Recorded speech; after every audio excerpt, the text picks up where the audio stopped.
하나님 아버지, 우리를 주의 백성으로 불러주셔서 하늘을 소망하며 이 땅을 살게 하시니 참으로 감사합니다. 하나님 아버지, 오늘도 우리가 주의 도를 행하며 이 땅에서 고개를 숙일지언정 하늘에서 그 머리를 들 날을 기억하며 이 땅에서 신실하게 살아가게 하여 주옵소서. 예수님의 이름으로 기도하옵나이다. 아멘. 찬송가 492장 하시겠습니다. 찬송가 492장입니다.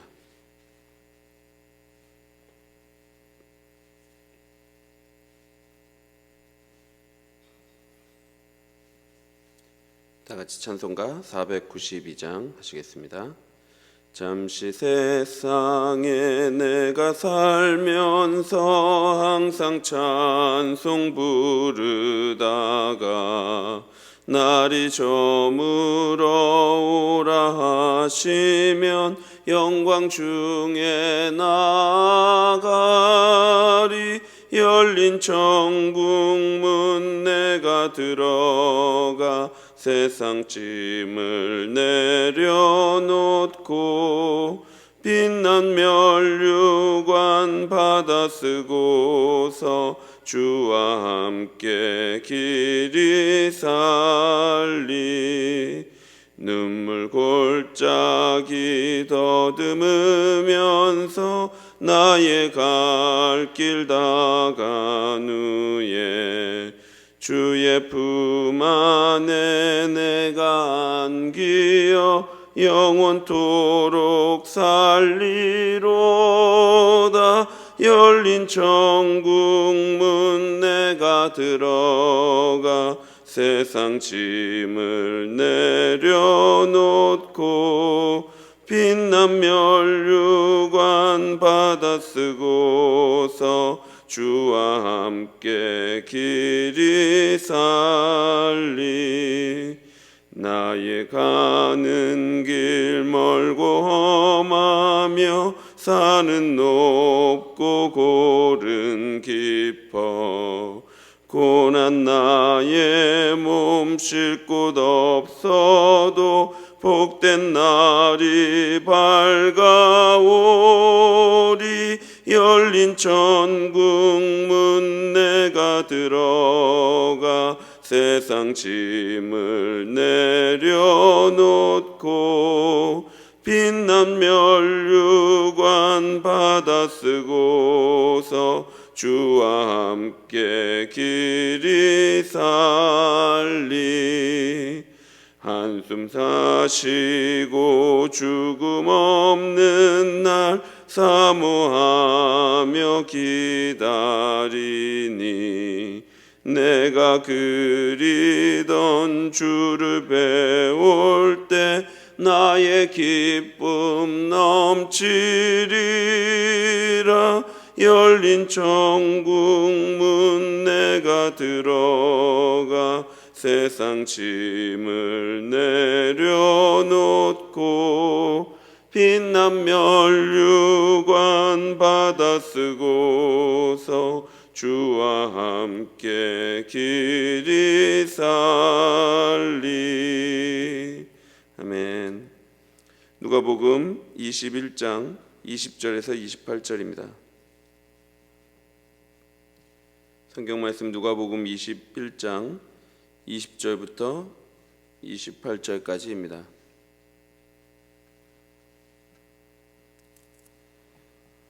누가복음 21장 20절부터 28절까지 한 절씩 교독하겠습니다. 너희가 예루살렘이 군대들에게 애워싸이는 것을 보거든 그 멸망이 가까운 줄을 알라.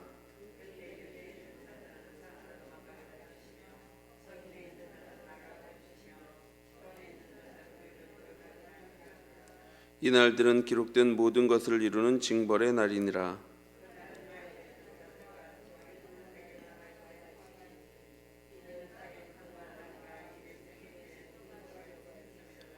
그들이 칼날에 죽임을 당하며 모든 이방에 사로잡혀 가겠고 예루살렘은 이방인의 때가 차기까지 이방인들에게 밟히리라.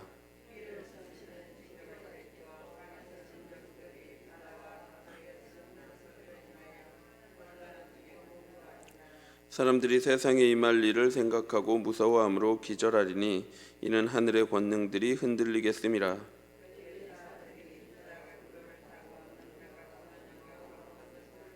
함께 읽겠습니다.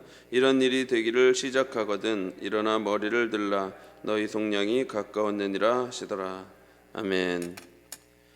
예수님은 성전의 화려함을 보면서 감탄하고 있던 사람들에게 성전이 곧 파괴될 것을 말씀하셨습니다. 그러자 사람들이 그때 징조에 대해서 질문했었죠. 이에 대해서 예수님은 거짓 선지자를 조심하라는 말씀과 함께 성전 파괴 이전에 있을 징조들을 말씀해 주셨습니다.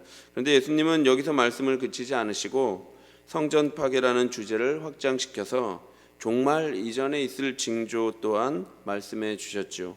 오늘 본문도 이와 같은 구조를 가지고 있습니다. 먼저 20절에서 24절까지는 예수께서 예루살렘에 임할 심판을 말씀하고 있습니다. 그리고 그 주제는 다시 확장되어 25절에서 28절에 종말에 있을 심판을 설명하고 있습니다. 먼저 20절에서 24절을 보면 예루살렘에 임할 심판이 경고되고 있습니다. 20절입니다. 너희가 예루살렘이 군대들에게 에워싸이는 것을 보거든 그 멸망이 가까운 줄을 알라. 예루살렘이 멸망할 것이라는 말씀은 이미 구약에 수차례 경고되었습니다. 이사야 29장 3절에 보면 내가 너를 사면으로 둘러 진을 치며 너를 에워 대를 쌓아 너를 치리니 라고 경고합니다.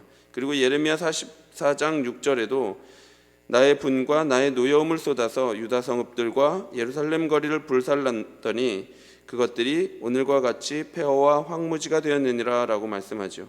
또한 예레미야 44장 22절에도 여호와께서 너희 악행과 가증한 행위를 더 참을 수 없으셨으므로 너희 땅이 오늘과 같이 황폐하며 놀램과 저주거리가 되어 주민이 없게 되었나니 라고 말씀하고 있습니다. 이는 예루살렘이 바벨론에 의해 멸망하게 될 것이라는 예언입니다. 이들은 긍휼이 많으시며 오래 참으시는 하나님께서 참을 수 없을 만큼의 악행과 가증한 행위들을 저질렀습니다. 그러니 예루살렘은 황폐하게 되고 저주거리가 될 수밖에 없습니다. 1세기의 예루살렘 또한 마찬가지였습니다. 예루살렘에는 여전히 악행과 가증한 행위들이 넘쳐났습니다. 외식하는 자들이 성전을 더럽히고 있습니다. 따라서 예루살렘은 로마에 의해 멸망하게 될 것입니다. 21절에 보면 그때의 유다에 있는 자들은 산으로 도망갈 것이며 성내에 있는 자들도 탈출할 것이라고 말씀합니다. 그러니 촌에 있는 자들은 예루살렘에 들어가지 말라고 경고합니다. 이 날들은 기록된 모든 것을 이루는 징벌의 날이 될 것입니다.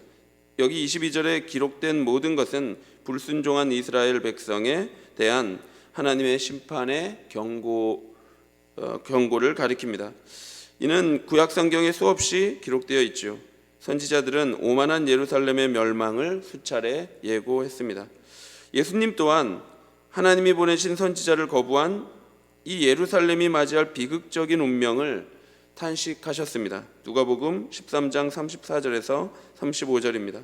예루살렘아 예루살렘아 선지자들을 죽이고 내게 파송된 자들을 돌로 치는 자여 암탉이 제 새끼를 날개 아래 모음같이 내가 너희의 자녀를 모으려 한 일이 몇 번이냐. 그러나 너희가 원하지 아니하였도다. 보라 너희 집이 황폐하여 버린 바 되리라. 내가 너희에게 이르노니 너희가 주의 이름으로 오시는 이를 찬송하리로다 할 때까지는 나를 보지 못하리라 하시니라. 하나님은 이스라엘을 부르고 또 부르셨습니다. 하나님은 이스라엘을 모으고 또 모으셨죠. 암탉이 자기 새끼를 그 날개 아래에 모음같이 아버지가 자기 자녀를 가슴에 품은 것과 같이 하나님은 이스라엘을 품으려고 하셨습니다. 그러나 이스라엘이 그것을 원치 않았습니다. 그러니 어찌 이들의 집이 황폐하지 않을 수 있겠습니까? 23절과 24절은 그 보복의 날들에 있을 예루살렘의 심판이 어느 정도인지 설명하고 있습니다. 23절, 24절입니다.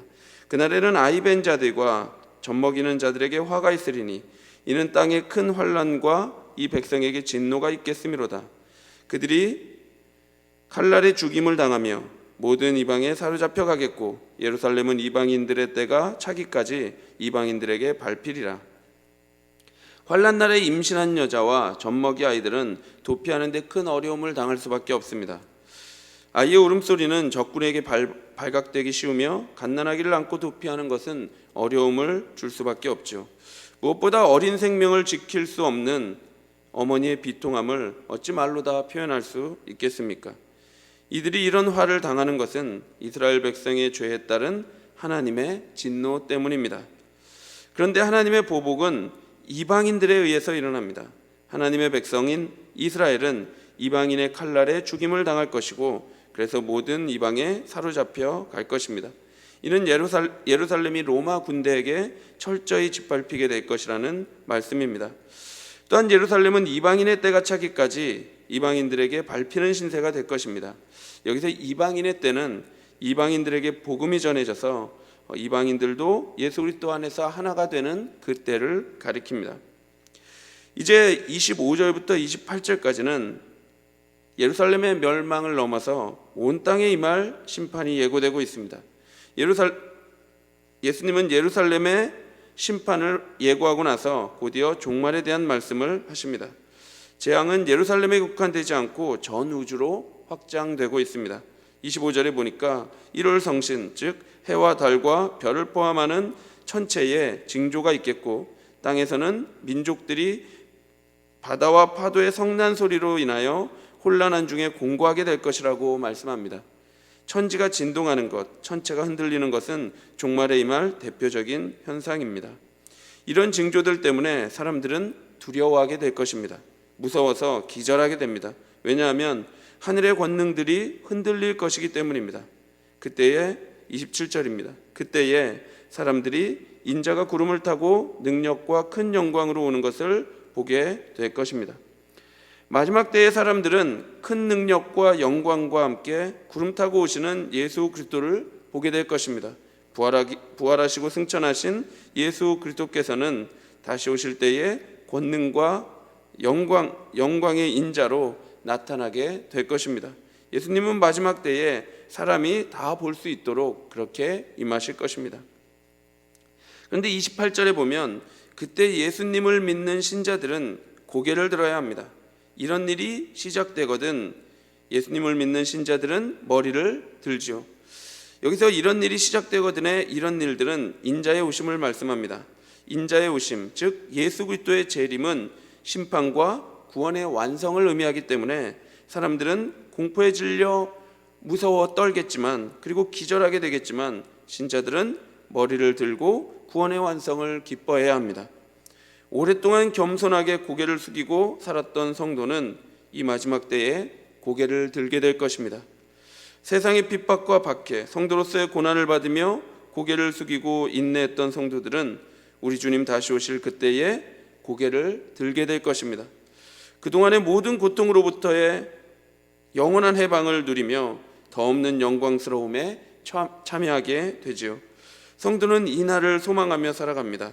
우리 주님 오셔서 우리의 머리를 들게 하시는 이 날, 우리를 칭찬하시고 영광스럽게 하는 이 날을 소망하며 성도는 살아갑니다.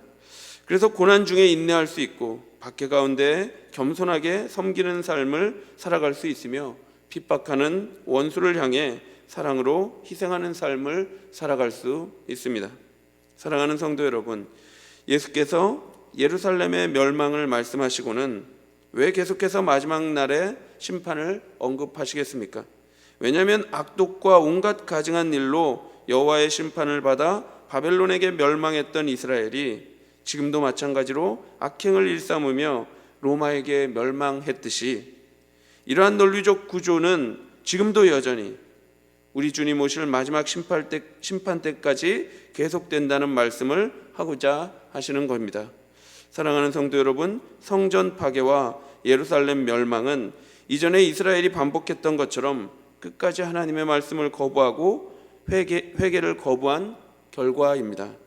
이스라엘의 죄악으로 인한 하나님의 진노가 임한 것이죠. 하나님은 이스라엘을 부르고 또 부르셨던 것처럼 지금도 자기 백성을 목 놓아 부르고 계십니다. 암탉이 자기 새끼를 그 날개 아래에 모음같이 하나님은 길을 잃고 흩어져 있는 자녀들을 지금도 품으려고 하시죠. 아버지가 자기 자녀들을 꼭 안아주는 것처럼 지금도 하나님 아버지는 자꾸 죄를 향하여 도망하는 우리를 다시 불러 꼭 안아주고 싶어 합니다. 그러나 이스라엘이 그것을 원치 않았습니다. 사랑하는 성도 여러분, 이 말씀은 지금도 우리에게 선포되고 있습니다. 하나님을 버리고 살았던 이스라엘이 이처럼 참혹한 심판을 당해야 했던 것처럼 우리 주님 다시 오실 그때에 영원한 심판이 있다고 말씀하고 있습니다. 만일 이 말씀을 믿지 않고 이 땅에서의 영광을 추구하며 이 땅에서의 쾌락을 추구하며 악행을 일삼고 하나님의 말씀을 멀리함으로 하나님의 부르심을 거절하고 살아간다면 우리는 예루살렘의 멸망과는 비교할 수 없는 두렵고 떨리는 영원한 심판대 아래 놓이게 될 것입니다.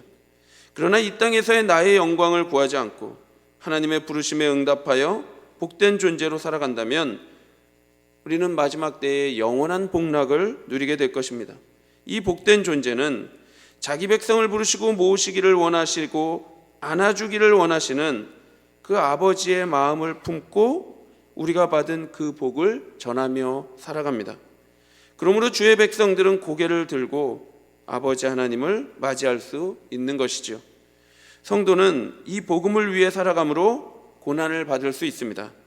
그러나 이 땅에서 복음을 위해 고개를 숙이고 살아갑니다. 성도는 이 땅에서 하나님의 마음을 품고 영혼들을 섬기고 사랑함으로 희생하며 살아가지요. 그래서 이 땅에서 겸손하게 머리를 숙이며 살아갈 수 있는 겁니다. 그러나 마지막 그날에 우리 주님 다시 오셔서 우리의 머리를 들어주실 것입니다. 잘하였도다 착하고 충성된 종아, 내가 적은 일에 충성하였음에 내가 많은 것을 내게 맡기리니 내 주인의 즐거움에 참여할지어다 라고 말씀하시며 우리의 모든 수고와 인내를 칭찬해 주실 것입니다. 우리 모두가 우리 주님 다시 오실 그때에 있을 영광을 사모하며 살아가게 되기를 바랍니다. 뿐만 아니라 마지막 때에 있을 심판의 두려움을 모르고 살아가는 자들에게 복음을 전하며 살아가게 되기를 바랍니다. 이 복음으로 인한 고난이 있겠지만 인내하며 복음을 위해 살아감으로 말미암아 하나님의 칭찬을 받는 우리 모두가 되기를 바랍니다. 기도하겠습니다. 하나님 아버지, 우리에게 복음을 주시니 참으로 감사합니다. 하나님 아버지, 우리가 이 복음을 믿음으로 하늘 영광을 누리며 살아갈 수 있게 하시니 참으로 감사합니다. 하나님 아버지, 이 땅에서 우리가 잠시 겸손하게 고개를 숙이며 살아가게 하여 주시옵소서. 하나님 아버지, 세상에 예수 그리스도를 모르고 살아가는 자들을 위하여 우리가 겸손하게 고개를 숙이고 복음을 전하며 살아가게 하여 주옵소서. 그래서 마지막 그때에 하나님께 칭찬받고 그 영광스러운 날을 맞이할 수 있도록 주여 인도하여 주옵소서. 예수 그리스도의 이름으로 기도하옵나이다. 아멘. 하늘에 계신 우리 아버지여, 이름이 거룩히 여김을 받으시오며 나라의 마옵시며 뜻이 하늘에서 이룬 것 같이 땅에서도 이루어지이다. 오늘날 우리에게 일용할 양식을 주옵시고 우리가 우리에게 죄 지은 자를 사하여 준 것 같이 우리 죄를 사하여 주옵시고 우리를 시험에 들게 하지 마옵시고 다만 악에서 구하옵소서. 대개의 나라와 권세와 영광이 아버지께 영원히 있사옵나이다. 아멘. 자기 백성에게 복 주시기를 원하시는 아버지 하나님의 마음을 품고 복을 전하는 자로 살아가게 하시기를 기도하시고, 고난 중에 있는 성도들을 위해 기도해 주시고 직분자 선거를 위해 새 교회당 건축을 위해 기도해 주십시오. 그리고 개인적으로 기도하시기 바랍니다.